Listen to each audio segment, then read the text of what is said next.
ক্ষেত্রেই হাসিনার আমলের চাইতে কেন জানি অন্তর্বর্তীকালীন সরকারের অনেক বৈশিষ্ট্য মিলে যায়, এটা জনগণ প্রত্যাশা করেন। আপনাদের সকলকে ধন্যবাদ। উপদেষ্টা আসিফ মাহমুদ অভিযোগ করেছেন যে গায়ের জোরে নগর ভবন বন্ধ রেখে আন্দোলন করছে বিএনপি। উপদেষ্টা আসিফ মাহমুদ অভিযোগ করছে এটা গতকাল। আমি তো মানে আমাদের বয়সে অনেক ছোট, অনেক ছোট, হঠাৎ একটা রাষ্ট্রীয় দায়িত্ব, গুরুতর দায়িত্ব পেয়ে গেছে, এই জন্য কথাবার্তার ভারসাম্যহীনতা রয়েছে। তো সে তো আদালতের রায় নিয়ে কাজ করছে, সে তার শপথ নেওয়ার কথা, কিন্তু সরকারের পক্ষ থেকে গায়ের জোর খাটানো হচ্ছে। তাহলে চট্টগ্রামের যে আমাদের সাদাত, সে কি করে মেয়র হতে পারল?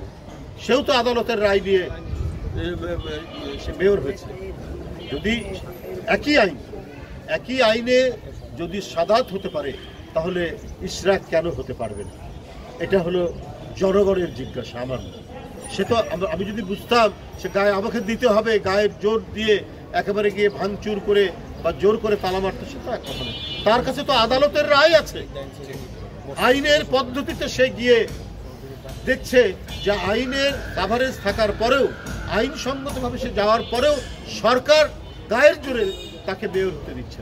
তো সেই ক্ষেত্রে সেই আইনটি প্রতিষ্ঠার জন্য তার আন্দোলন করার যথেষ্ট অধিকার রয়েছে। ধন্যবাদ।